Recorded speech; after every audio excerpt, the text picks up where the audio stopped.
Okay, so welcome everybody. We're reading Pathwork Lecture number 75, and it's December 9th, 1960, was when it was originally channeled by a woman by the name of Eva Paracas, who was the channel for these lectures.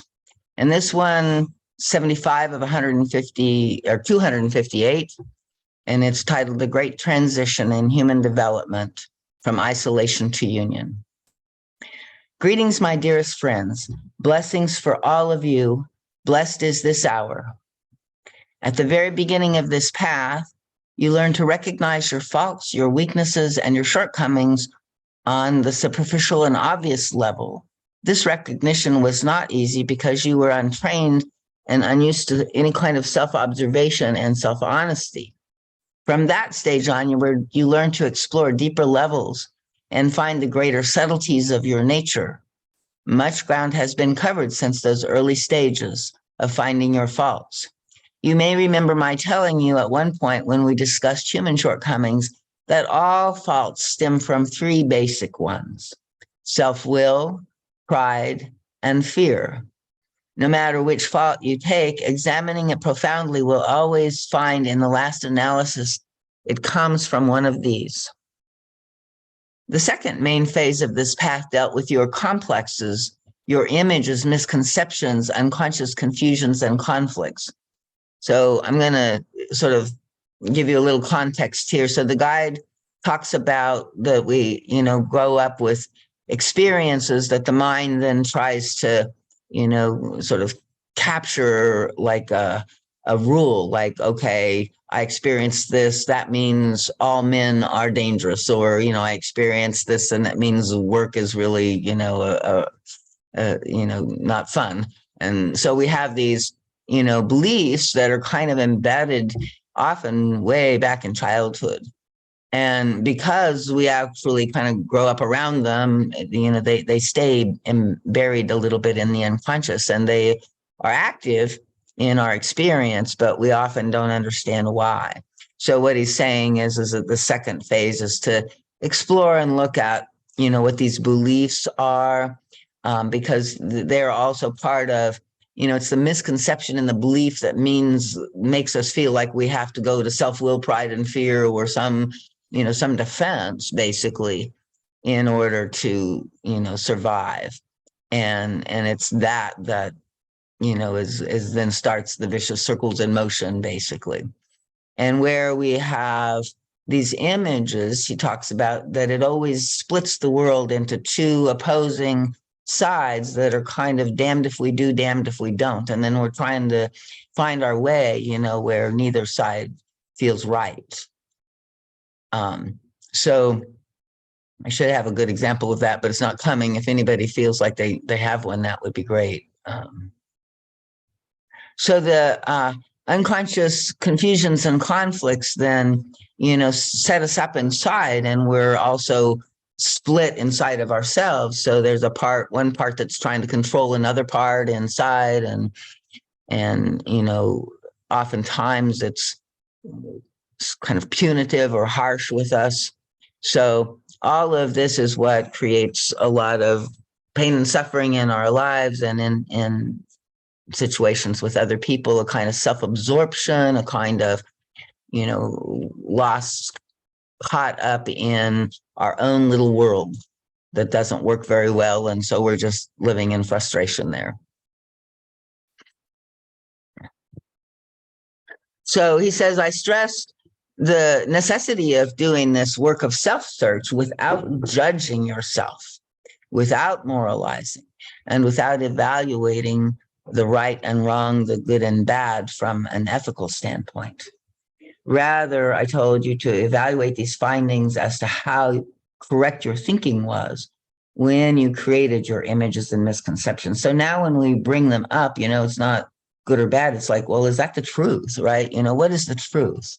We want to be curious. We want to be open. We want to explore and just understand that, when we took on these misconceptions, if we did, it was because that's how it seemed to us. It was our experience, and we didn't know any better, right? So it was more ignorance than anything else. But at the same time, they become destructive.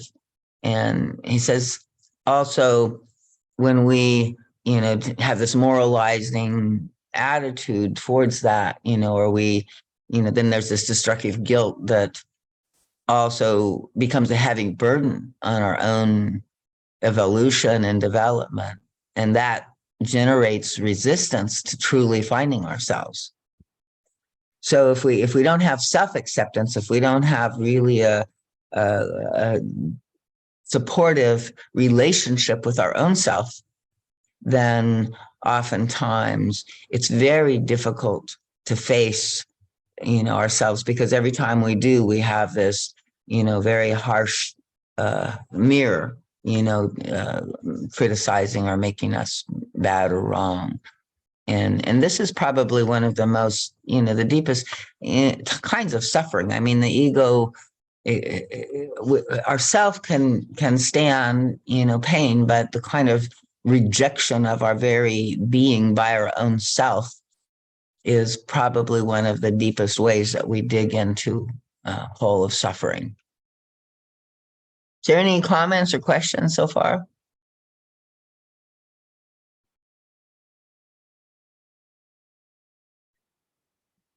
So he says, if you approach your inner findings in a spirit of guilt-producing moralizing before you have reached a sufficiently deep level that transcends superficial awareness, it makes your work harder than it already is. Now he says, now he's kind of finishing his summary. Now comes a third major phase on this path. For those of you who have already gained an overall understanding about your inner problems, it will become necessary to now evaluate your hidden images and complexes with a focus on the faults that are embedded in them. You may discover the same faults that you had found at the beginning of your work and which you had thought you overcame. So these are variations of them, maybe deeply hidden within our even deeper conflicts. So some of how I have experienced this in my own journey is like in the beginning, it was sort of all about the stories, and the individual situations or the histories, and all of the feelings that came up in all of that.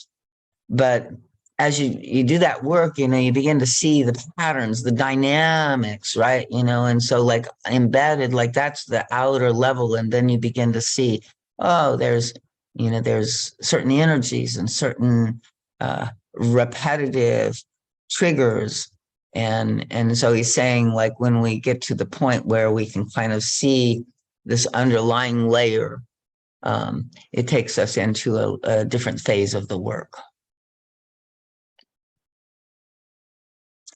When you recognize your misconceptions and wrong conclusions as compared with reality and facts, and when you also understand where they come from and why, and you can see what damage the faulty thinking causes you and others around you, when you can see and thoroughly understand all of that without feeling of guilt and depression, but rather in a spirit of joy, release, and victory, which gives you strength and understanding about your own life and life in general. As we know ourselves more deeply, we see other people so much more clearly.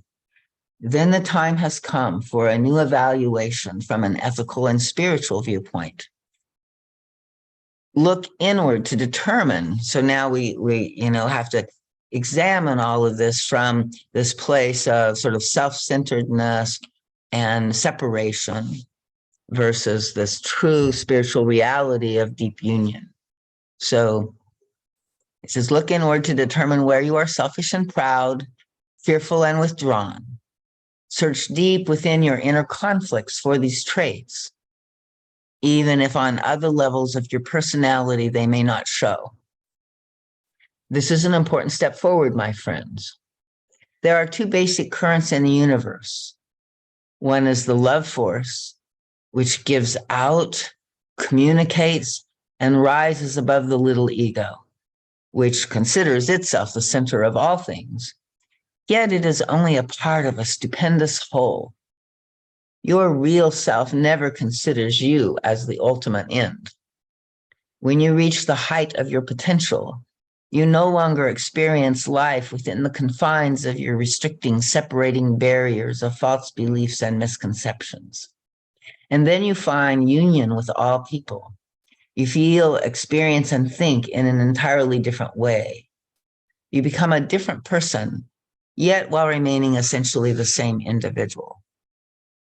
So, this is describing a fairly, like wise or enlightened being in some ways, right? Just to step fully, especially consistently into that space of union. And yet, as he's talking about it here, can you get a sense of, what does that feel so completely difficult to imagine?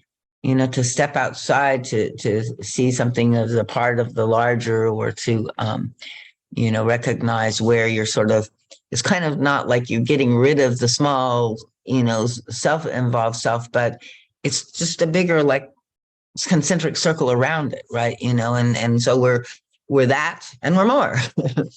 And when we can expand into the more part, and also feel the support from the universe, not feel our own self-judgment, all of the, difficulties there, then there's a kind of blossoming, kind of like you said, joy, a kind of expansion.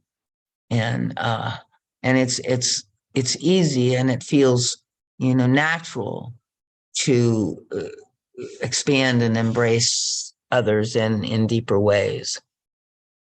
And again, if you take this to its logical conclusion, we're really talking here about a state, that we would think of in terms of Christ consciousness, right? Like the being that could love everyone, even his own crucifiers, right? Like incarnate. And so, and then, nobody says, okay, like snap your fingers and you should have that experience of love and union with all life. And yet to realize that ultimately that is the reality that we're in. And so when we are, kind of locked into our own sense of separation and our own pain around that, it sometimes even helps just to realize, oh, I'm in an image, like I'm in a state of consciousness that believes that this is what reality is and feels like, but it's not necessarily the ultimate truth. It's not reality necessarily, right?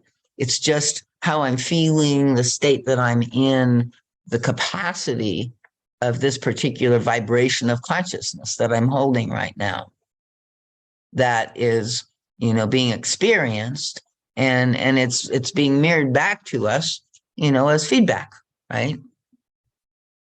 And if we can take it more neutrally, and be curious, instead of feeling it like we've been taught by other egos, to judge ourselves, to make it wrong, to feel like, we don't, have, because we're not perfect in some way, it's never good enough, right? So anybody want to comment here? Like, this is kind of a big statement. I'll make a comment. I read the lecture this afternoon, and this part of the lecture, and the guide will, actually go on to continue to explain what he means by this state of oneness. I would say that in my lifetime, I've only experienced that when I was doing psychedelic drugs. Mm. And that's a trip that I'm too fearful to take now. But, that's what came to me when I was reading this. Uh-huh.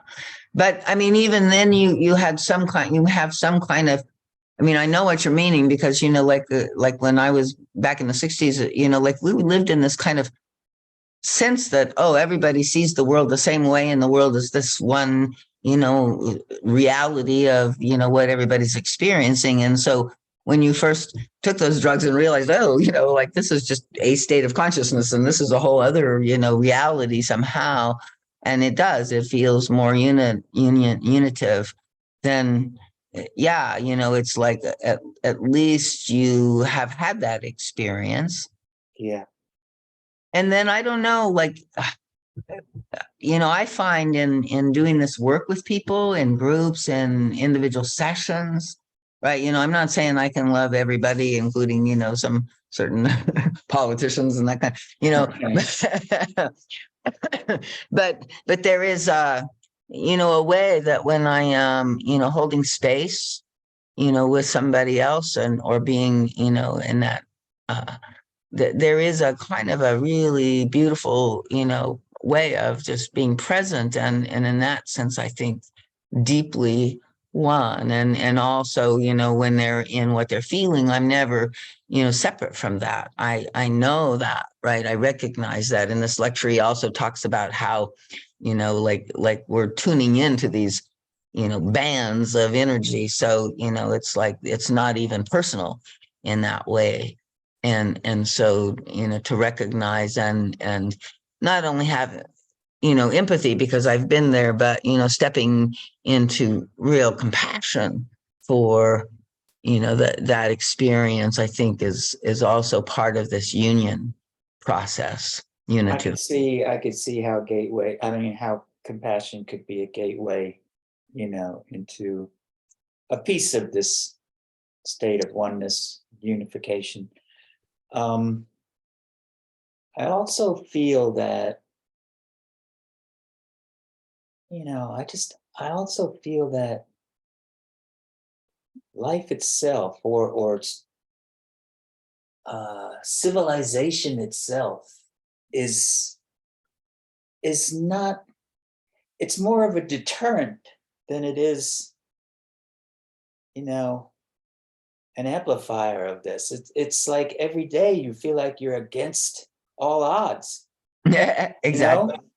and so it's very difficult to get your mind and your soul and your heart into a place where you can even, relax enough to say, bring it on, bring me this joy, bring me this compassion, bring me this unification, while I'm still guarding against everything that's going on against me.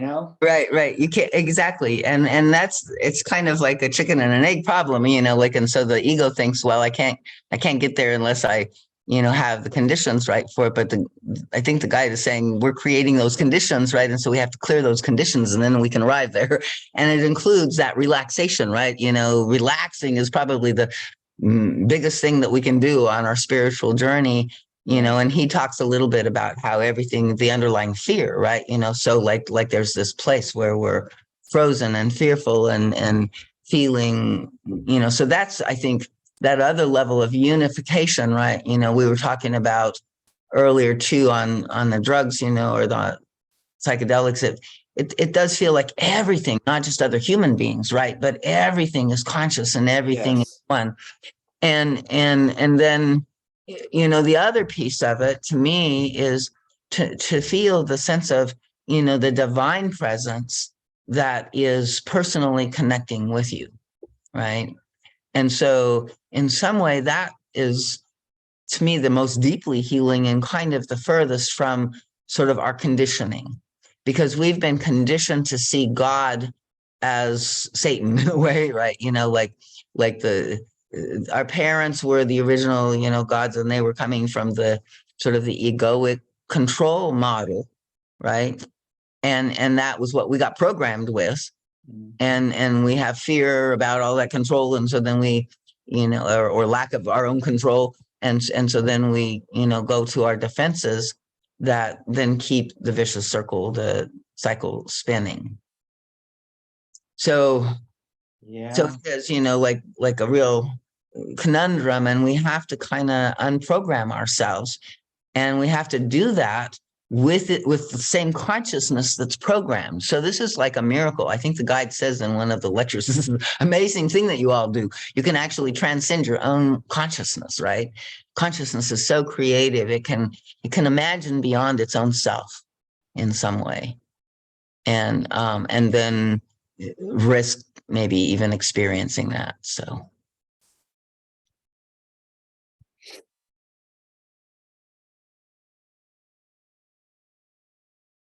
So I'm trying to figure where I ended up. Yeah, okay. So then he says the second basic force is the inverted egocentric principle by which most human beings still live. In that state, you suffer and enjoy life alone. No matter how many dear ones may be around you, loving and sharing with you, you experience your life as essentially unique, separate, and peculiarly your own, unshakable and untransmittable.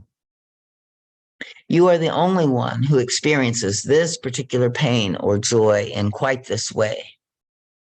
You may not ever think so consciously. In fact, your outer knowledge may contradict this inner state of experiencing life. Yet in your real feelings, this is how you experience life as long as you are still in the state of self-centered separateness.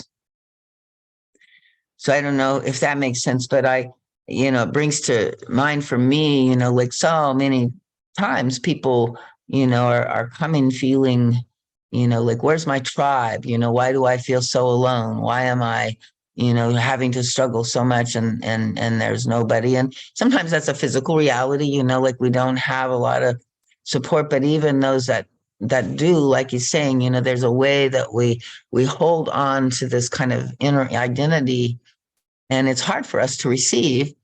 And I know in my own journey, right, like I want to receive only a certain way. And so like, how you want to give it to me may not be the right way. So I might block that, right? So there's these, barriers that we have to this deep communion and sharing that we're trying to see how to get to. That would be the self-will part of the equation. You not wanting to accept what I'm willing to give. Right. You want me to give it your way, not Exactly. my way. Yeah.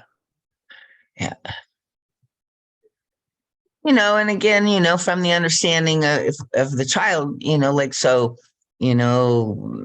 maybe there was some toxic thing that my child was kind of forced to receive when it was vulnerable and little. And so now, like my whole life is configured around like, never let that happen again. Right. And so, anytime it gets close, I go into sort of separation even more deeply, to protect myself, supposedly.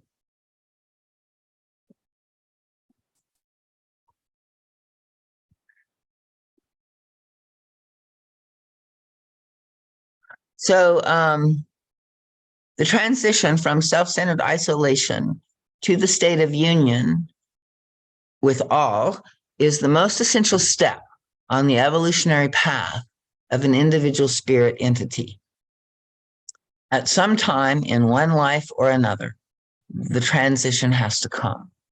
When exactly this will occur varies with each individual, but on this path, the time must come sooner or later. And let us hope that you will swing over from one state to the other while you are still in this particular incarnation. Words will not convey to you what this change really means. You have heard them many times from many philosophies and teachings. You may even be capable of discussing the subject quite intelligently.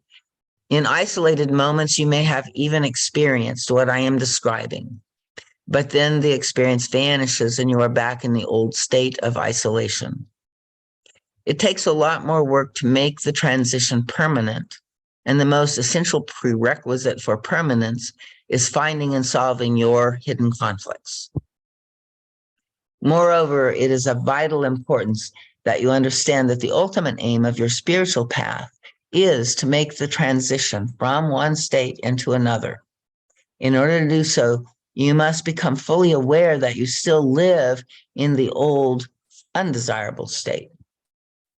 As long as you have illusions about that or are confused, this is where it feels so good sometimes, to kind of face into and realize, how the suffering is connected to sort of our state of separation in some way, whatever we're feeling. Because, when we can make that connection, it kind of helps us know how it's possible to not just be affected by that, and have no power at all.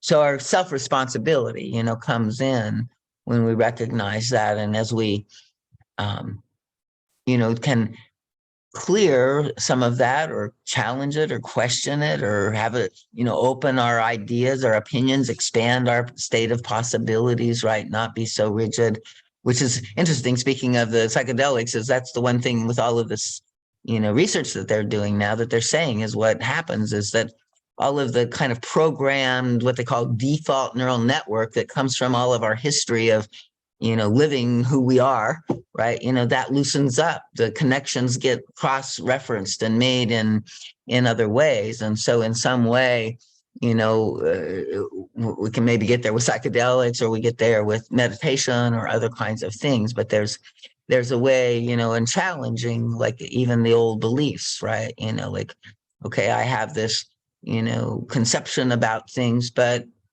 can I question it? Can I look at it a little deeper instead of just making the assumption, where does that come from? Why do I believe it? Not that we're having to get rid of everything we believe, because some of the things, it's very important to have our own inner authority and to know the truth about each of these things, and especially where it's our fears, our negative beliefs, right? To question those, to seek more deeply. Yeah, and I would also say that with psychedelics, I could see where it'd be very easy for the mask to come off. The mask The mask. to come off. Yeah. Yeah, It'd be pretty exactly. hard to, keep your Yeah. mask on while you're tripping. I Yeah, think. you don't have a mask. Yeah. Right. So, I mean, and if you go through that experience where you've had your mask off for about 8 or 10 or 12 hours, then you're like, wow, I can do that. Mhm. I don't have to hold this facade day in and day out, 24/7. Right. And even, I mean, sometimes when I do vision quests down on the creek, that's one of my favorite things to do is just like, well, let's see who I am moment to moment, right? So there is no facade, there is no plan, there is, it's just like, what is the impulse moving through me, in this moment and the next. And it kind of like, as we allow ourselves to see ourselves in that way, sort of observing, we learn more of who we are, and what moves us, what, how we feel inside when we're in a state of peace instead of defense in some way. So yeah, and there are, many ways that we're working to expand consciousness, but it's tricky. Like meditation, it's kind of like you're inside yourself, right?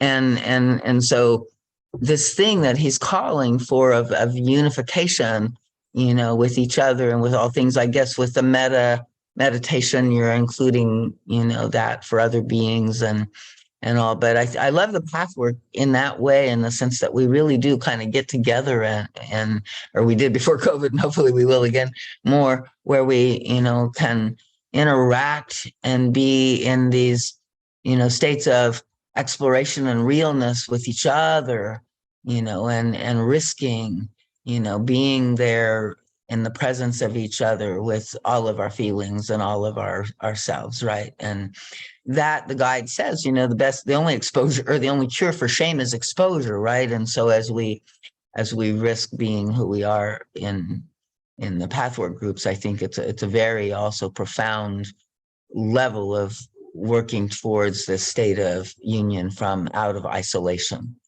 right? And we can watch where we pull back, where we go into defense, where we, uh, start believing, somebody's, what they just said was a big, rejection of who we were. And, like all of the different ways that we are projecting. And we have this opportunity, like we're in a fishbowl together and we can check it out with each other. And I think that's very, very rich. And I think that there's nothing more that I've run into that deepens intimacy. And out of that intimacy comes this real love and union as well. And that's the one thing that I don't know of any other spiritual path or any other form that's offered it. And so I'm kind of, we've been sort of gradually not doing as much of that, and having people interested in that. So I'm hoping somehow it will resurrect in maybe a new form, or, new interest will come in for that kind of thing, because You're talking about process work? I'm talking about, in-person group, ongoing group process work Yeah,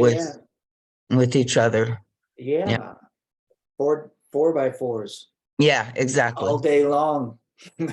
4 days with each other, totally immersed in And yeah. yeah.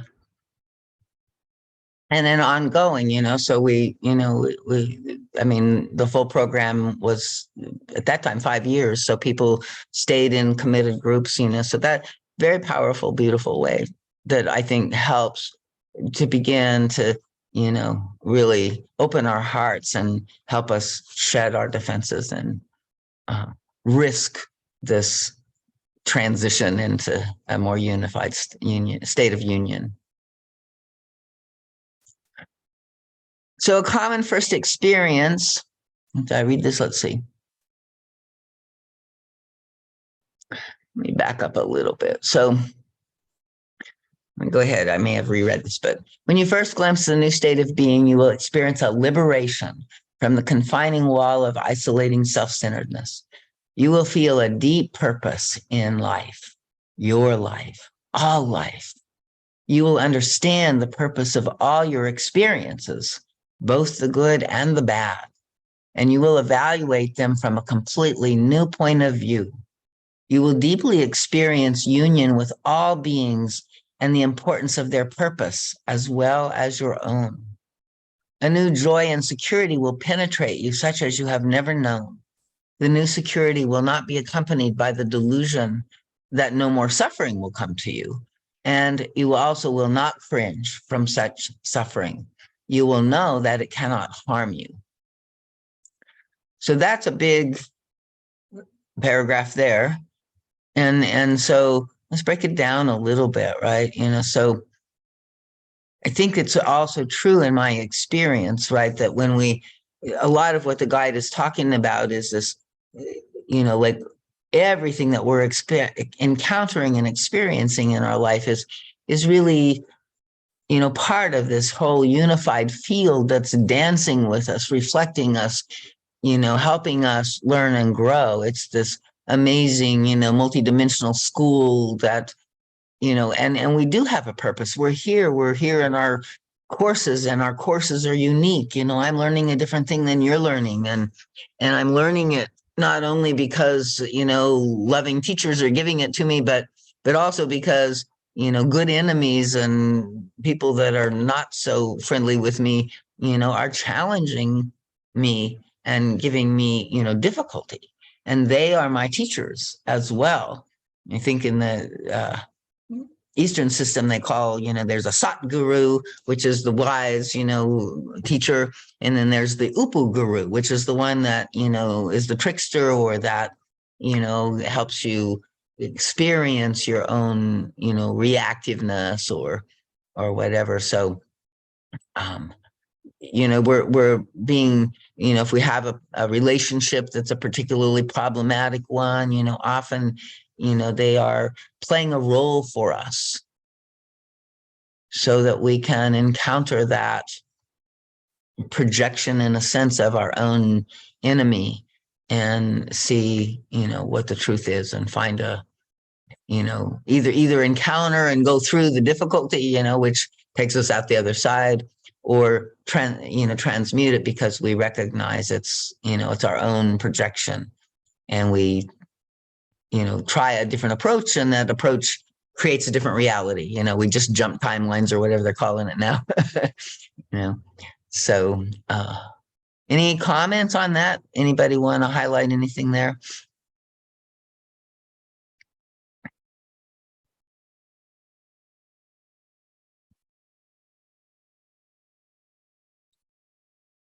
I think a big part of it is really learning, and it's kind of like, for me, sort of the reaction of the natural human part of me that, prefers pleasure to pain, prefers, joy to sadness, all of that, right? So we have these preferences, and if they were just preferences, we would be okay, but they become sort of emotion-backed demands and addictions because, we're so afraid to experience something, difficult, and especially certain forms of difficulty that we're particularly, defended and armored against. And so, when we can, begin to realize that it's all for our benefit, even some of the difficulties. And that, with, I think in one of the other lectures, the guide is saying, like if you had a great, easy life, like when you got on the other side, you may discover that, like the lives that were more difficult and challenging is where you had the most development and growth. So we obviously from the ego place, want it easy and don't want to have so much pain and suffering and struggle. But from a spiritual perspective, it's really probably the opposite. If you're trying to say, oh, my life is not any good because of that, it actually probably means that you have taken on as a soul, a more significant teaching and a more significant course of study in this lifetime. And, it's like the guide also says we and generally, encounter, like 50-50, we have enough light to be with whatever of the darkness that we brought in to work with.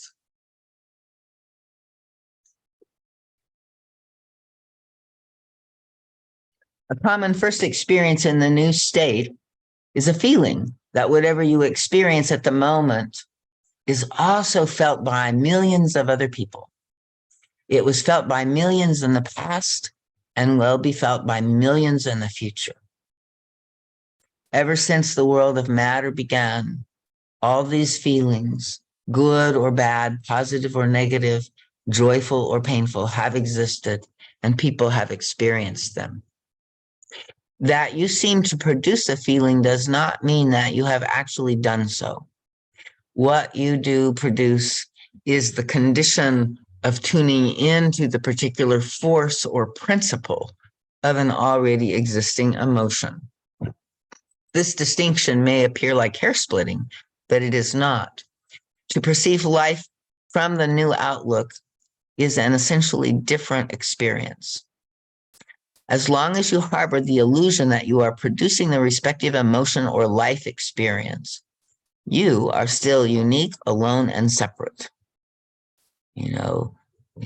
Oftentimes we feel like, like, what's wrong with me? I chose that. I did it wrong. We're unhappy with ourselves for whatever our life experience is, and kind of Monday morning quarterbacking it, saying, trying to see how we could have done better or shoulda, woulda, so all of this, is part of, I think, again, this illusion that we produced our experience or the emotion. And then, it's this kind of control level with it, right? So then we think we should be controlling it. When you begin to feel that you are tuning into what already exists, you automatically become a part of the whole and could no longer be the separate individual you have felt yourself to be. So does that make sense?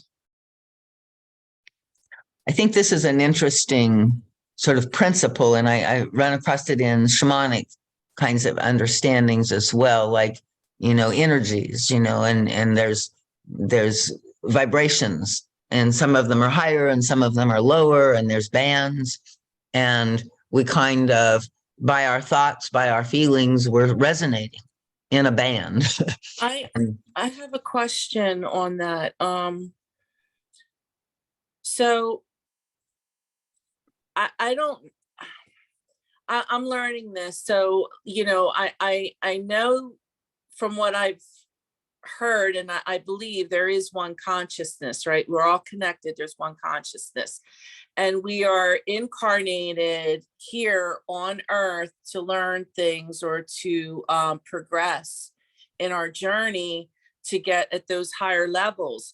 But what I'm getting from what was just read is like, that is based on human existence, because really we are all divine. We're made from divine light is what, I've been finding out. I don't know if it's true or not, like I'm still on this journey, but if that's the case, then I mean, feelings and emotion, that's all human, right? But it's not like being. Do you see what I'm saying?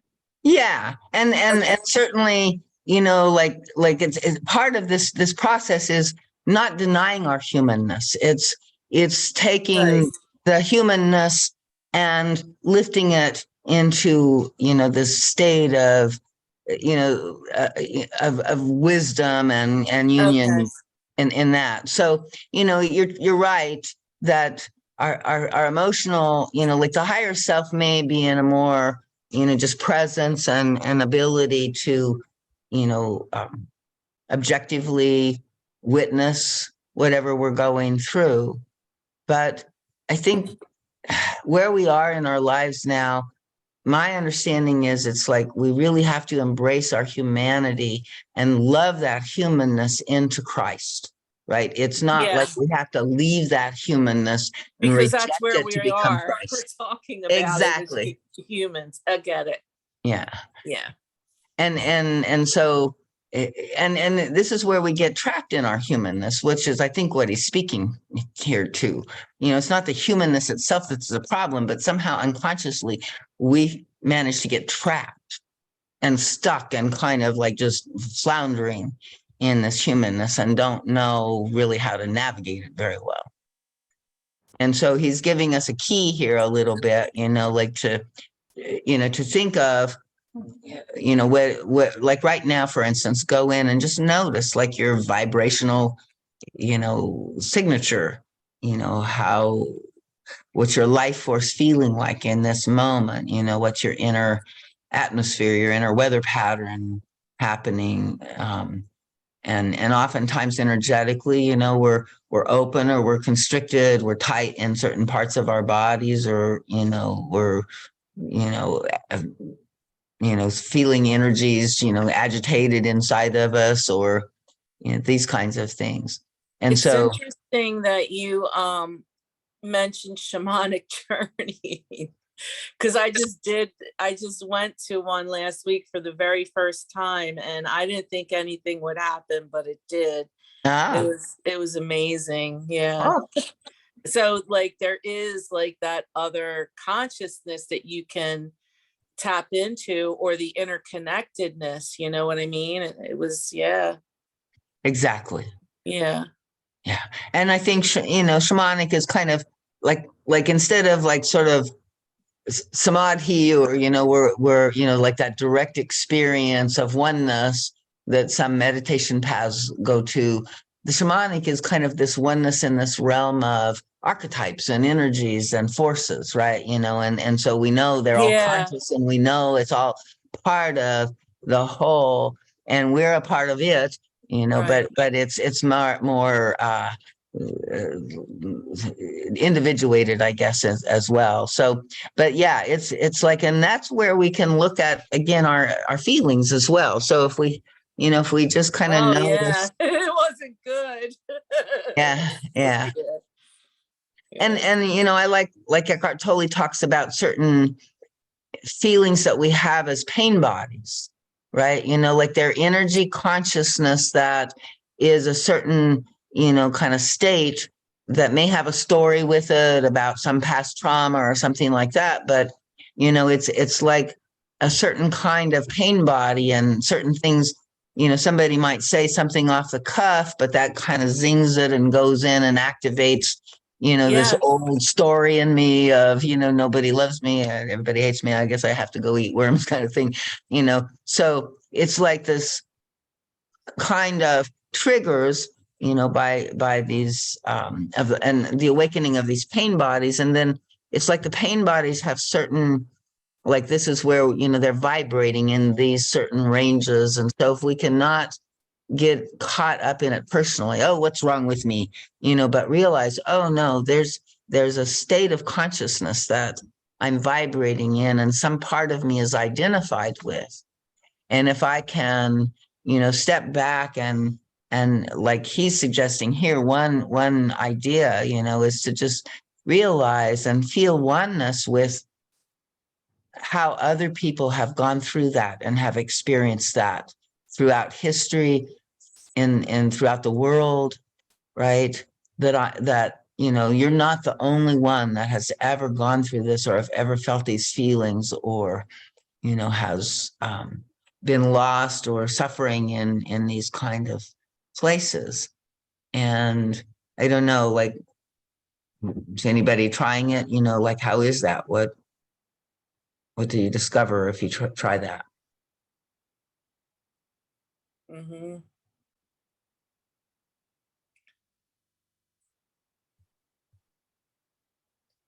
You discover some deep-seated, deep down, like he was, like it said earlier, hidden, I think it said hidden images, but Right. experiences, maybe, I don't know. Right. I mean, well, Yeah. yeah, so you might recognize what the story is that's kind of creating that low vibration, like what's the belief or the common story. But I think you can also like feel. I know, when I recognize like my grief or my loss or my pain in some way, I often realize, some of it comes from, you know, growing up in the patriarchy, some of it comes from the, pain of nature. Some of it comes from my own inner critic, right? And so all of those pains, I realize now, like, it isn't my unique pain. And when I know in myself, I not only do I have empathy for others in that place, but I can kind of step into this larger place of compassion. And one of the things that always feels to me like the difference between empathy and compassion, there's several pieces of that, but like compassion, when I'm holding people and myself in compassion, I am really feeling the truth of the suffering and the pain, but I am not in despair or darkness with it. I am in this place of kind of affirming that I have what it takes to transmute that. It's like within me is the higher self. I'm undergoing this for a divine purpose. I am capable, even if it's difficult right now. I trust somehow that with the help of God, I will clear this, or I will go through it to the other side, or I will, and also maybe that I can even be in service of it. So, as we heal our own things, as we go through our own, experiences that were difficult, that's part of our mission. He says we all have missions, right? So a lot of time our mission is connected with these places where we're lost in our suffering. And so as we can again embrace the suffering a little more. I was going to say, it's almost like being grateful for it, right? Yeah. At least stop running and fighting with it. so to kind of evolves pause, you more, I think. Yeah. Maybe it doesn't, the way you react to it or overcome it, maybe that's the evolving over it, Yeah. Exactly. Yeah. To learn to trust it as well and to be with it and breathe. Kind of the ego says, "Oh my God, something's wrong here. Something's wrong with me, something's wrong with life, something's wrong with you, and it's dangerous, or I've got to, something's bad." And so, like that's a lot of scary stuff, if you really think that that's the truth, right? And we're kind of programmed that way. Like there's a lot of trauma built into our system. And so we have to recognize that just because it feels like that, it's not necessarily that truth of the moment now.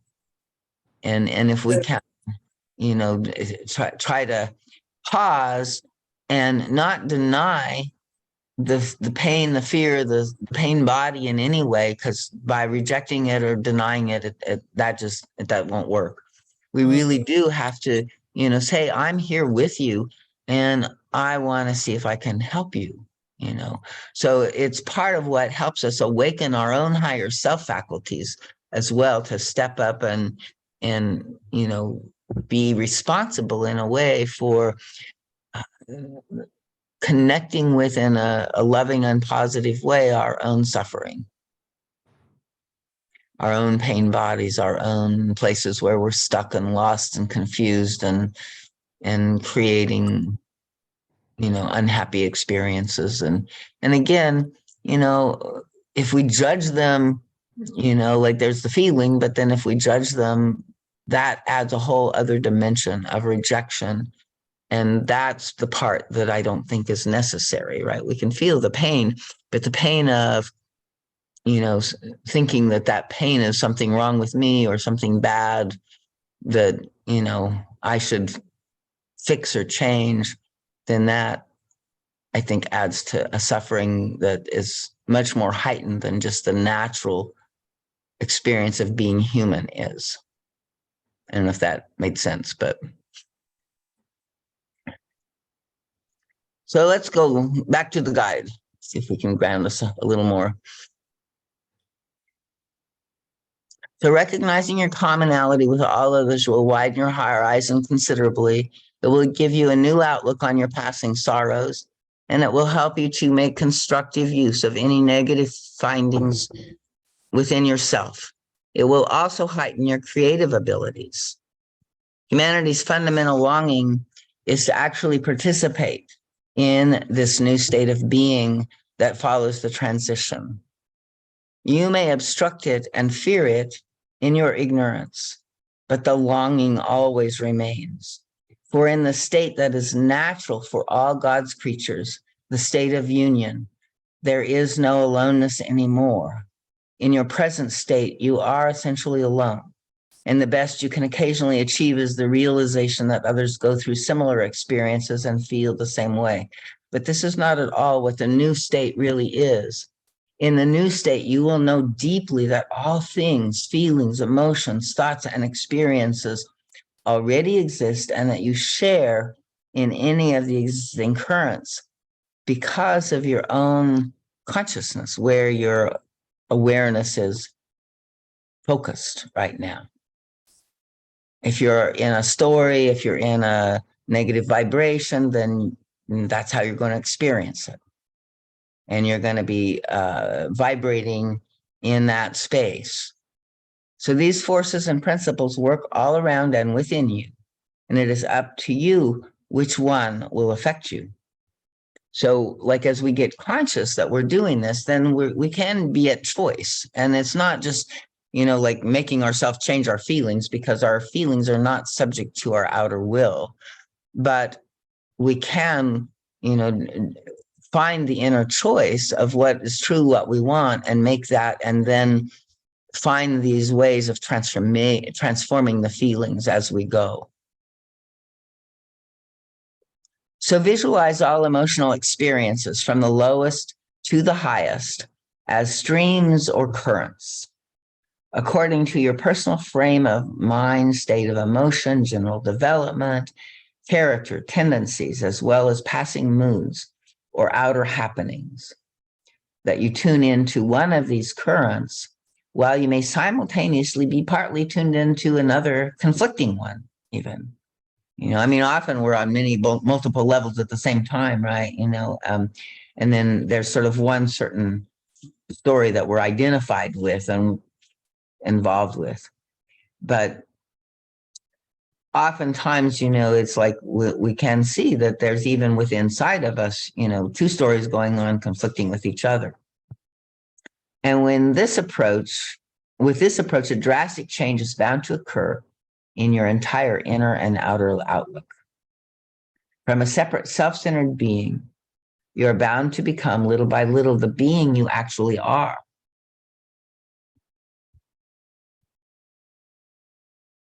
You imagine with your limited thinking capacity that only as a unique individual do you have dignity and a chance for happiness.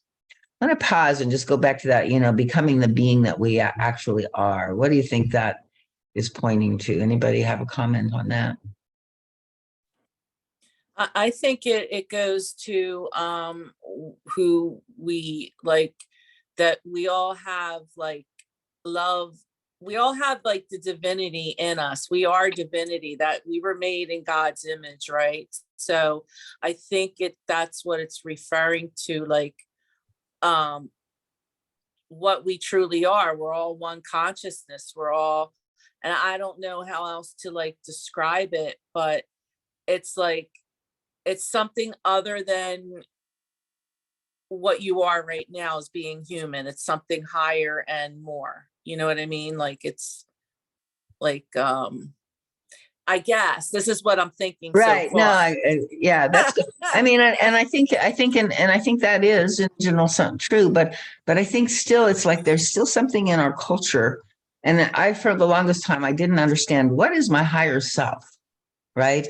And it did feel like it was foreign or separate from me or too far away or something, right? You know, and so I think a part of what we're still struggling with a little bit is to we are, like you said, this divine source and center, and how we get to it in some ways like is to be our real self, and out of that real self I think we discover who we really are, which is that higher being. But if we try to avoid Right. anything in us, if we try to reject anything in us, if we try to jump over anything, you know, spiritual bypassing, right, you know, to not deal, and then we do not, you know, like recognize that true self. And so in some ways, at least this is how I was reading the sentence, and it may not be exactly what he meant, but that you know, as we just allow and tune into all of the currents and all of the places that we inhabit, and begin to recognize, you know, like, you know, that there are many parts of us and many places that we're in, and yet they come from these things. And then as we're noticing this, we're also activating sort of this observer, right? And so who we become is that pure consciousness that is observing it all, right? And observing with love and compassion for everything that we're going through. That's awesome. Yeah, and also I think it goes to the previous paragraph where he talks about the deep existential longing. Yeah. You know, I mean, and honestly, even I have a feeling that even distorted behavior can be driven by that deep existential longing, because it's just like I need to get something. I don't know exactly what it is I need to get, but there's something out there I need to get. Right. And come hell or high water, I'm going to figure out a way to get some of it. You know? Right. Right. And I mean, I think in the 12-step program, and Jung as well, you know, he's saying that exactly that's what's the source of addiction, right? You know, it's like seeking for that existential longing that then gets channeled into all of these material forms. Right.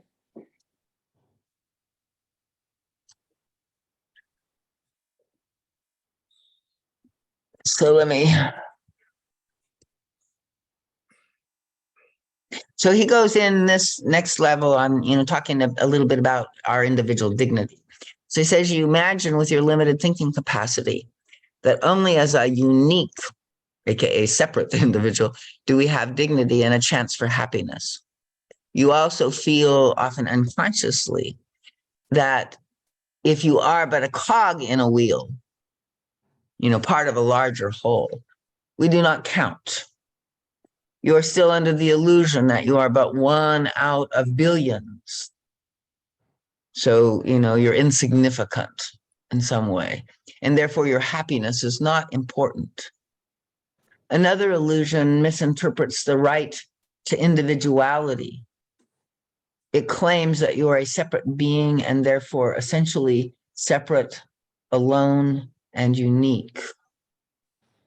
At best, you believe that others might be in a similar plight. This is an illusion, but it does exist in most of you in some measure. As long as this misunderstanding is within you, you are unconsciously fighting an unnecessary and tragic battle. You think you have to be opposed to giving up your individual right to be happy and important. If the inner error that you are fighting for your individuality and happiness, when in fact you struggle to preserve your separateness, were cleared up, it would make the fight easier. So sort of unconsciously, we don't realize, but we're, you know, struggling to preserve the separateness. And he's saying, I think that a lot of that is because, you know, we feel our importance, our value, you know, is in that separateness and in that uniqueness. But this is part of the confusion, is that we think like being part of a whole denies us of our uniqueness, but it doesn't. It augments it. It makes it even more important, more valuable, right? And so that's a part of what he's trying to say here. It's just a misconception, sometimes in childhood, right? We're in competition for attention. And so we have to be special. And special is a separate state, right? Love comes from being special is the message that we seem to see around us. And so we're either depressed because we're not special in some way, or we're, being big, sort of narcissistic around, and or wanting to constantly be the center of stage in our specialness and get all the attention. And so, that kind of current, the guide says, we unconsciously are choosing specialness as a substitute for true love. And if we had true love, this would not, have any temptation. We would recognize that specialness is kind of like a sugar high. It doesn't have a lot of meat to it or value or nutrition. And that there's something much more, valuable in us, much more important in what we embody and who we are. So your dignity will increase to the extent that your pride of separation decreases. The fullness and richness of life will increase to the extent that you leave your state of separateness, in which you assume that in order to have more for yourself, you have to take away from others. That is the error and the conflict. In the old state, that is the way it works out. And we can see this going on all around us, like the world's getting smaller and we're in a great conflict over, who gets what and, who's going to end up with the resources. And if you have it, that means it takes it away from me and I want mine. So I'm going to defeat you and take it over. So, and, he's saying, and I think we're at that moment of transition in some ways now, because we can't go on this planet like that without destroying ourselves and the planet. So, it's like, here's where in the new state, it's not true. And the importance of your welfare is infinitely greater just because you are a part of a whole. And the moment that you gain even a momentary glimpse of the truth, you will never be again, I guess, confused about. Oh, you will never be again torn by the old conflict that either you can have happiness that is selfish, or if you choose to refrain from this selfishness, your happiness is unimportant. So we have this kind of inner conflict that, gets confused and thinks that, if we aren't if it's not all about us, if we can't get what we want, if we have to sacrifice or we have to, be a part of a whole, that somehow, it's won't be rich enough, or we won't get what we need or want, and that we sacrifice in that way. But I think what most traditions are saying is that there really is no sacrifice in this unitive consciousness. It is everything that we're longing for, right? But we're still afraid of it. We're still resisting it. So this inherent misunderstanding causes a deep guilt in the human soul, because you don't know what to do with your desire to be happy. You think it's selfish, right? or you think you have to be, just choose yourself over others in order to have happiness. So the conflict will vanish the moment you train your outlook, take in this new approach.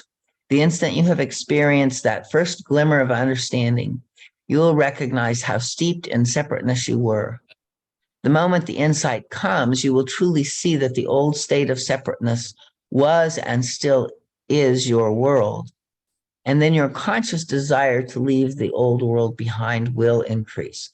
So, and this is true almost in all of the things, like we have to be aware of the suffering that's in the current difficulty and stuck state and the source of that suffering. And that then gives us the conscious capacity to choose to make a different choice and to enact and affect that different choice. So when I say self-centeredness, I do not use the word in a moralizing, blaming, admonishing way. This is important because I think we internalize that as children. You know, our parents were saying, don't be so selfish, or we see, how much suffering there is in the rest of the world, and we don't want to suffer like them. We don't even want our own suffering. So we, kind of again feel like it's us or them in some way. But he's saying it doesn't have to, you don't have to feel, blamed or admonished. It's not a moralization. He says it indicates one basic state of being. It's just a natural state of our egoic consciousness right now.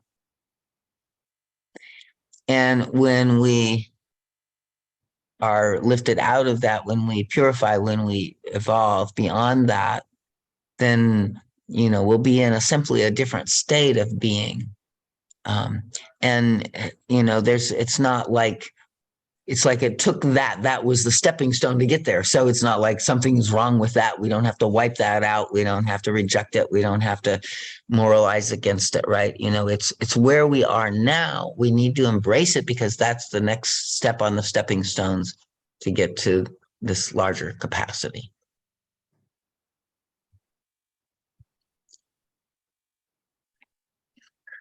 As you gradually make this transition, your values are bound to change. Your purpose, your aim, and your concept of life are bound to change. This change will not be the superficial adoption of some new opinions, but a very natural, gradual, organic inner growth. The change comes slowly. It is an inner change rather than an outer. Your outer opinions do not even have to undergo a drastic revision. They may essentially remain the same, but you will experience and feel them differently. And I've experienced that too, it's a certain tone of voice, or it's like you're speaking the truth, but you're doing it with a little edge of something that's not necessary, right? And so you can be the same, but it's totally a different experience in that. People are so afraid of change, but you have nothing to fear. Much of your life and your opinions may remain the same while you change. This sounds like a paradox, my friends, but it is not.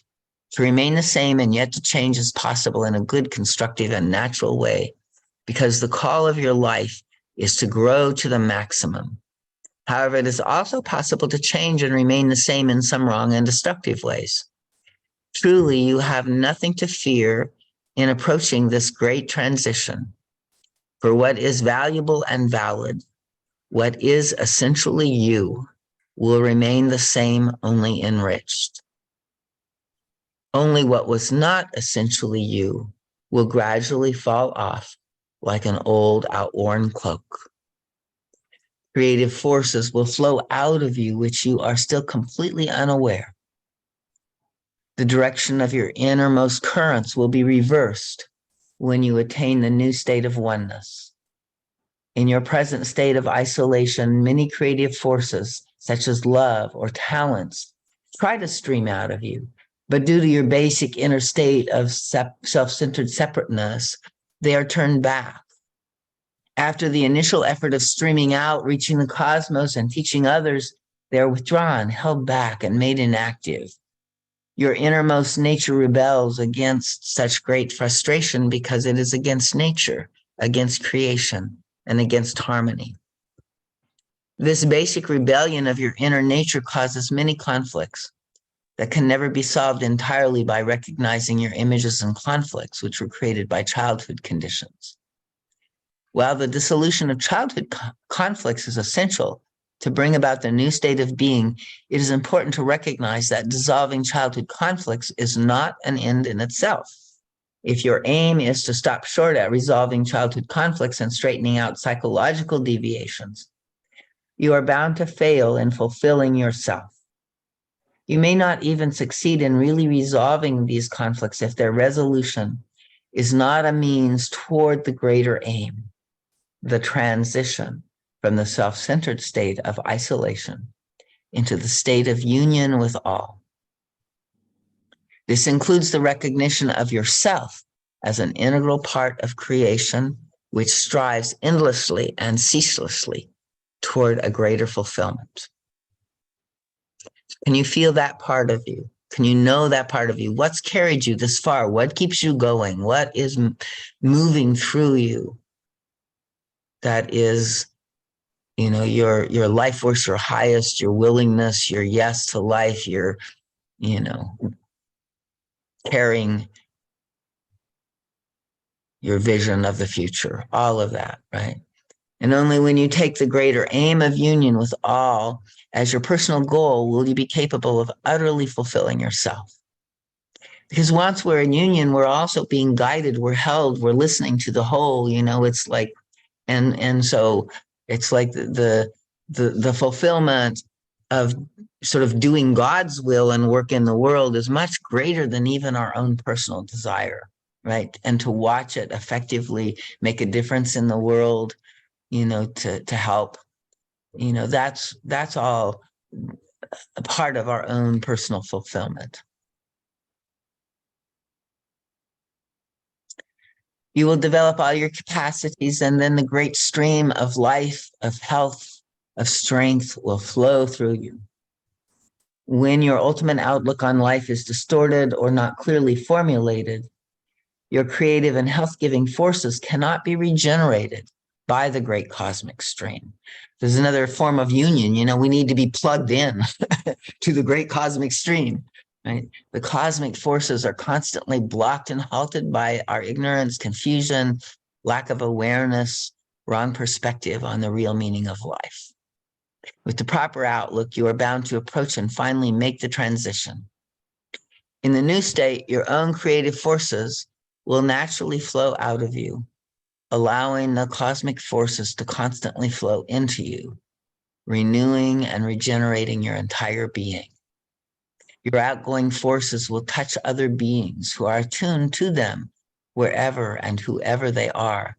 So this is also how we draw our tribe together, or, the connections through our lifetimes that we're meant to make and have, as well as our, connections with our good enemies, our challengers and our upu gurus. But, it is like this natural process of renewal that, it's like whenever we're feeling separated from that, it's another form of separation. And, a lot of times we don't feel it as strongly as we want because there is a block, or, we're in a lower vibration.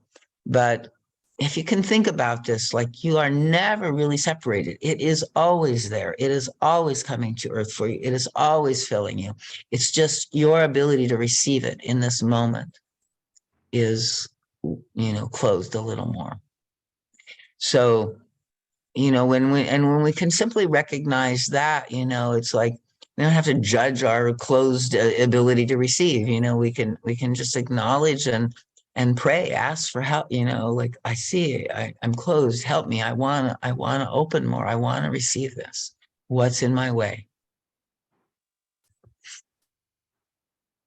And also, I want to also have faith and drop below the block and know the truth that it's still with me.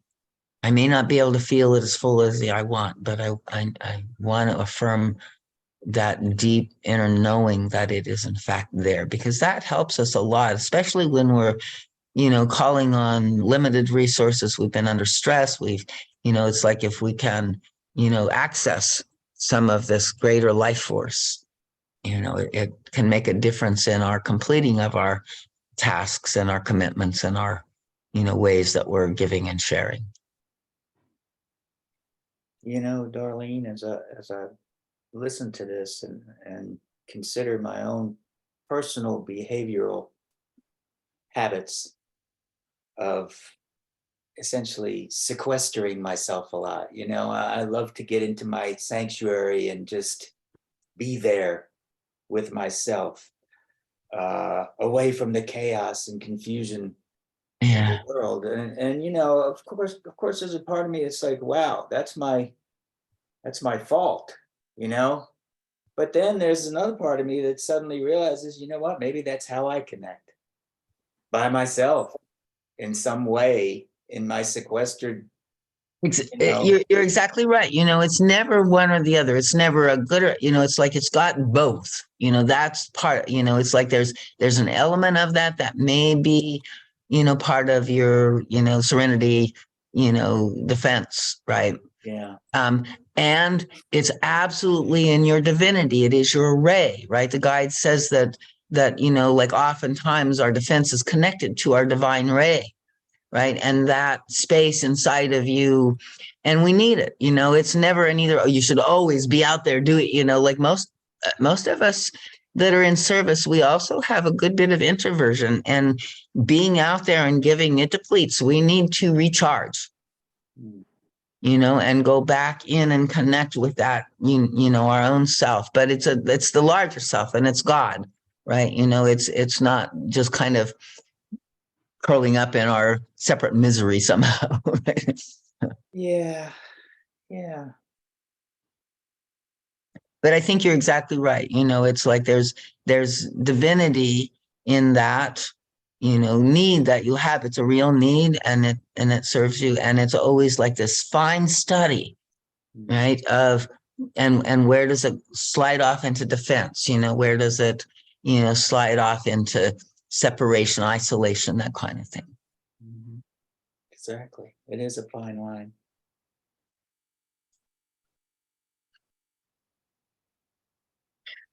So I know this topic is difficult to understand. It is abstract and not easily put into practice. It needs all your inner senses, your intuitive nature, as well as your sincere desire to really understand the deeper meaning of these words. Through study and meditation, through trying to feel and use your own inner findings with the help of this overview, you will come to the point where these words will be a revelation to you. Then a new door will open through which you will gladly enter. You will then recognize how long you have battled to step across this threshold. The cultivation of this new approach to life will eventually reveal to you an understanding not only of yourself and others, but also about your purpose in the universe and your function in it. Nothing else can give you the real security you still are searching for. All great teachers and sages have spoken in various ways about this great transition.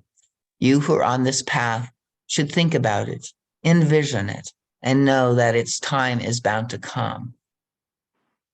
How the human soul struggles against this ultimate fate of every being. How afraid it is to leave a state of unhappiness for a state of happiness and security. How foolish of you to fear deep within your hearts that in leaving the old world and attaining the new, you have to leave something precious behind. Try to find that unreasonable, irrational fear and resistance. It is right there in you. All you have to do is look at it. You do not have to reach very far or deep to find the fear. So again, now here he's going in and pointing in the direction of our fears, right? So see if you can imagine this, pleasure supreme he's offering, like if we just step into this larger unit of space, of oneness with all, and just notice inside of you, if any, in that image or in that imagining, of what that would be like, do you notice a place of fear, of hesitancy, or a what about, or, oh, I don't know if that would be so good, so, and it's going to come, your own imagining is going to be, unique to you. There, I don't even know that we can fully imagine what he is actually pointing at. So we just go with what we have a sense of about it in our own self. But just notice, whatever your sense of that is, do you have any resistance, any fear that comes up at the same time with it?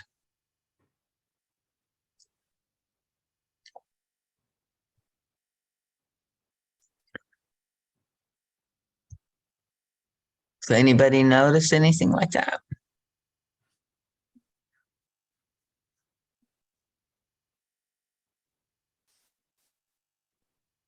I think for me, a lot of it is,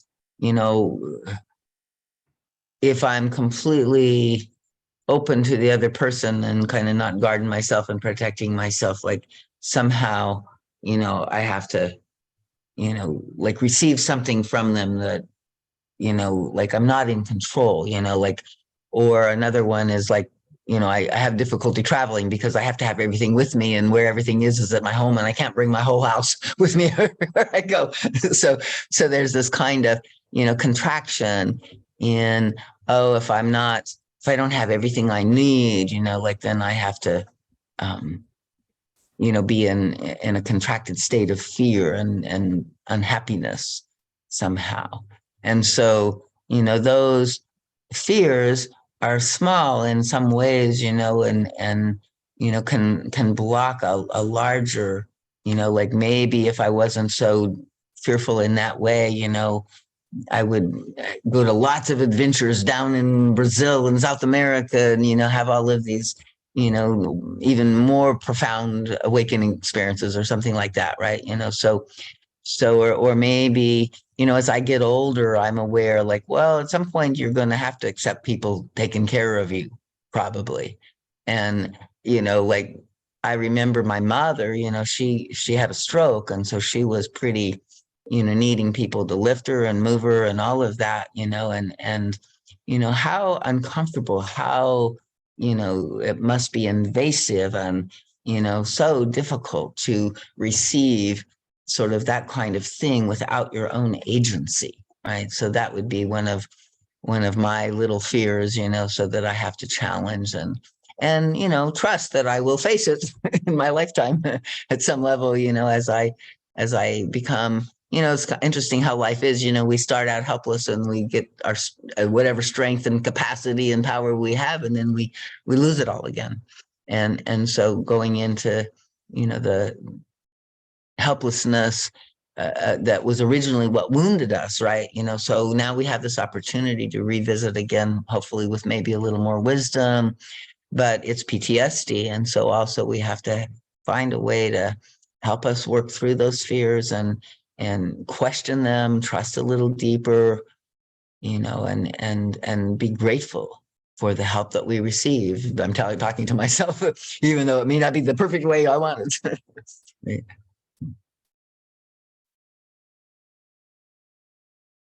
I have those same fears about old age Mhm. and not being able to take care of myself. Yeah. Yeah. And on a more immediate level, I think that I fear that chaos and confusion will destroy my world, Uh-huh. my personal world. So like if I go out too far out there and let's say for instance, your chaos invades my space, then my little castle is gonna, crumble in some way. Do you know what You I'm know, saying? yeah, I think so. And what it's bringing up And for me, so it wouldn't be like you, it would be everything, the chaos of the world right. that's going on all around me, the war in the Ukraine, the crazy shit going on in politics in the United States, all this stuff that's just the daily Taking news, everything. the Yeah. daily news, the weather, the hurricane, the flood, Yeah. everything. If I absorb all of that, it's going to destroy my little piece of serenity. Right. Exactly. And this is part of what he's saying, like, I mean, if we open and take in, like other people's suffering besides our own, right? And we do it from this place of empathy, sympathy, Right. then we can't help, and we just get overwhelmed. Yes. And we don't have a center and we don't have anything to give, it just takes us into the hell. So part of what I think he is talking about is that we're, to expand and to open to all of that, we still have to create a grounding and a centering in our own being. And a part of that, I think, is connected with like grounded on earth. So really literally feeling the groundedness, and kind of our sense of physical self, even though we're out and expanded, you know, whether it's drugs or we're just out in the chaos of the world and you know, open to it instead of closing off. And to also center in the heart, right? You know, with compassion is the only way I know how to be a space that can hold all the craziness without getting whiplash, you know, or without getting triggered and terrified. And I don't do it all the time. I mean, you know, it's like you get it, you lose it, you get it again, and it is a kind of practice. Yeah, you get it, you lose it, you get it, you lose it. But for the most part, for me, it's like I'll keep up the defense against it. Okay. You know? I keep up the defense more than I am willing to let it in. You know. And so one thing you can explore with that I think is useful is like, you know, you don't have to go out to the world to let it in, right? You know, like right now, you could feel where your defense is and gently lower it just a little bit and kind of it's kind of like a progressive desensitization, right? And to like that's a part of also what we do with PTSD kinds of things, right? You know, it's like tolerate a little bit of it, come back to your center, open a little, see what it feels like, breathe it, you know, try to be with it for a second, come back in, you know, to the place where you feel connected, grounded, and within yourself again, even if it is a defense. But, you know, it's like we can't open all at once, right? And yet, if we can challenge, like the fear says, you know, the chaos will destroy me, right? Or I can't stand it, right? That's a grounding thing, right? You know, I can't stand the feeling. That's saying that, you know, I don't know how to ground myself in this energy. And so that could be a prayer or a question, you know, God help me with that. Like, you know, help me explore, how can I be with, and we talked before, you know, how chaos is one of those deaths, right? You know, that different character structures, you know, have. So the serenity, you know, it is the chaos that's, you know, the feeling that they can't stand. And so part of it is just noticing, well, that feeling is just a sensation in your body. Nothing is, I mean, you know, stuff is happening out there, but you're not actually being, you know, physically in danger from it right this minute, right? And so to just notice the sensation as an experience, it's real. We don't have to deny that, but it's not really life-threatening. And to practice kind of being calm with it and tolerating the sensation for a little bit. You know, what does chaos feel like in me? Why does it, you know, notice that I feel like I want to control it or clamp it down or, you know, run away from it or fight with it or whatever it is. You know, it's like just being with it. It feels like stress is what it feels like. Yeah, yeah. And that's largely sort of, again, like our contraction, like there's expansion and contraction. And so when we get stressed, we tend to contract, right? You know, as a way of protection and control. And what, you know, is like really gonna allow that unitive is the opposite, you know, like see if you can, instead of contract, what happens if you let go of the contraction. Sometimes I'll go into my places of contraction and I'll say, I see you, I'm here now. It's okay, you can let go because I'm with you. You know, I'm here. I'll take care of whatever we might feel. I'll take care of whatever might come up if you're not vigilant and helping me. Right. So I kind of, it's almost a shamanic tradition that understands that our defenses are kind of like entities that we've called in, you know, to say, here, you stay guard here and protect me, right? You know, and so we literally have to go in when we're wanting to, you know, help soothe them and, you know, reduce them a little bit and say, it's okay, you know, I'm here. You're off duty for a little while, right? Let me feel what it feels just to not be stressed about this thing, you know, or what's underneath the stress. What am I really avoiding feeling?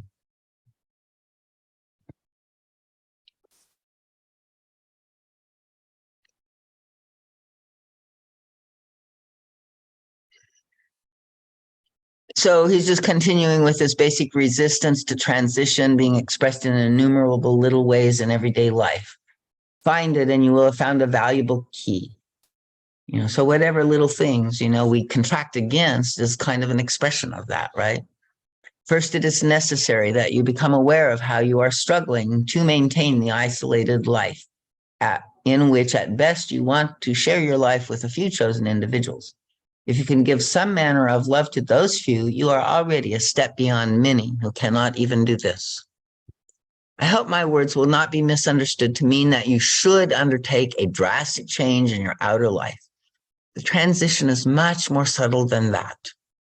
Once you begin to recognize the symptoms of your old, self-centered, isolated way of life, you are bound to see how every impulse related to this outlook creates fear and insecurity and is futile and senseless. So the more we see it clearly, the more we recognize this is not working. The new state is one of continuous joy and deep inner security. I do not mean that difficulties cannot come your way anymore. I have said that many times before, and I do not ever want to be misunderstood on that subject.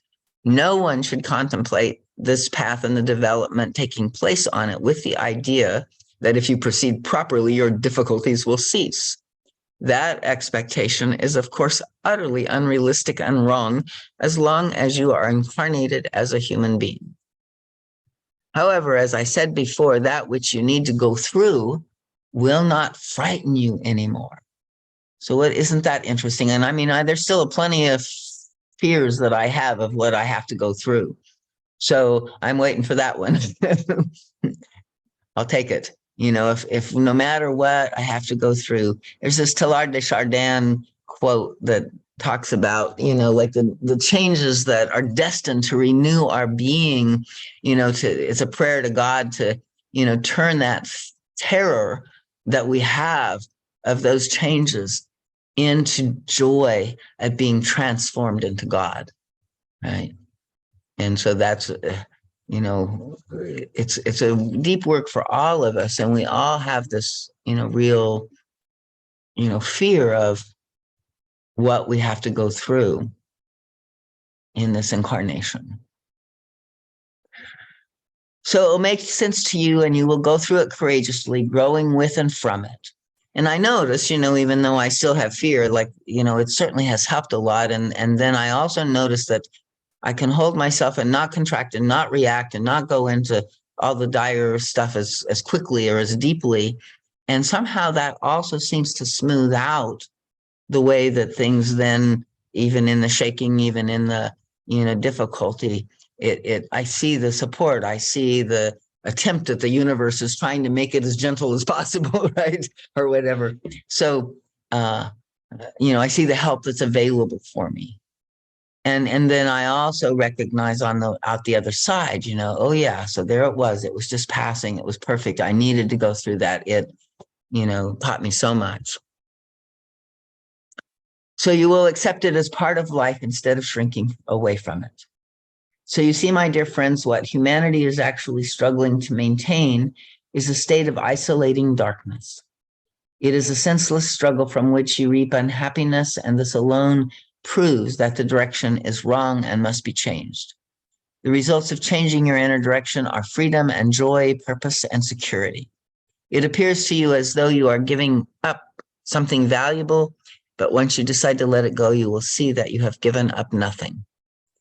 The first tentative steps in the transition from one state or world into another are self-knowledge and the understanding of your unconscious problems, concepts, and attitudes. Self-knowledge and self-acceptance are the prerequisites. Everything else arises from that. You also have to realize that there is a further goal beyond the mere dissolution of your inner problems. Or to put it differently, you cannot truly solve these problems unless you have this connection with this longing for your greater purpose, your greater, to come to this basic transition.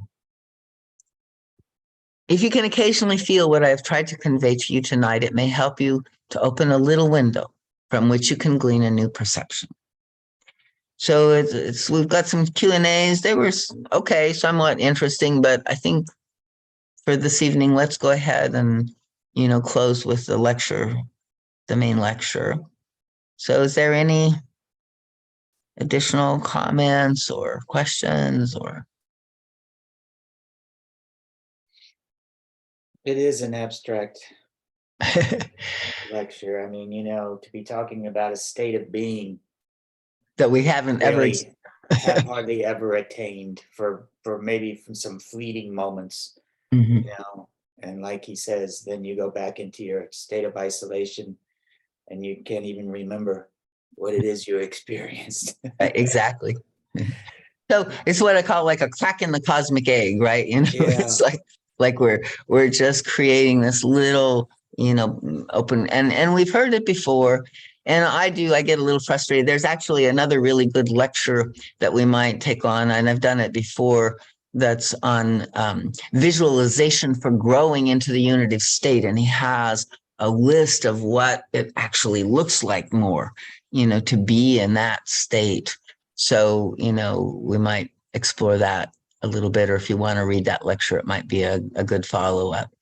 But yeah, there's so much more that you want in this lecture of clarity, or what is he talking about? So yeah, and you almost feel like, I mean, for me, I almost feel like I need to live in a place that's like utopia in order for me to calm down long enough to even have a chance of getting there. So here's what I agree. I know what you mean, Frank. I mean, when I was like kind of going through my own self-calming process, and I had no idea how intensely, and I still am, right? Like uptight, but like a considerable big chunk of that got cleared in me. And, part of what it took, and what I discovered in that process, is that, again, it's like we have to be a container. Our conscious awareness has to come into a different relationship. We are mostly relating to ourselves through our own inner terrorist, our own inner critic, our own inner judge. And most of our fear and anxiety and tension and all of that is actually self-created.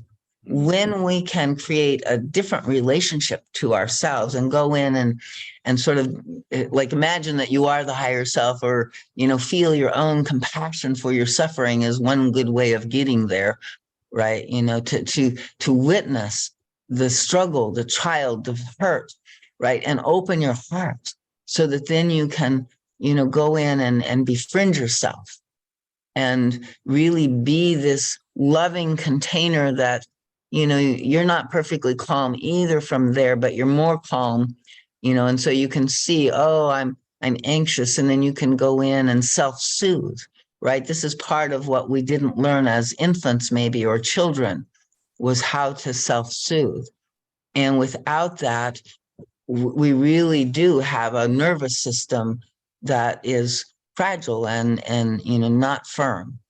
And so, and yet, the answer is within us. We can self-soothe. And by bringing that to us, it is amazing. I'm working recently with somebody that's, been meditating, all like real strong meditator, right? But huge anxiety, constantly, really tormenting. And the simple step of, awakening that part that can go be there with, and kind of try to calm, try to soothe, try to, help relax the parts of us that are freaking out in the moment, right?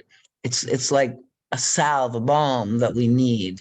And slowly, gradually, it gets better, and the child gets more relaxed and begins to realize that it's not alone. That may be another aspect of our isolation, right? The inner child is completely isolated from any source of support because we reject it for the most part. Yeah. Right? Okay. Thank you, Darlene.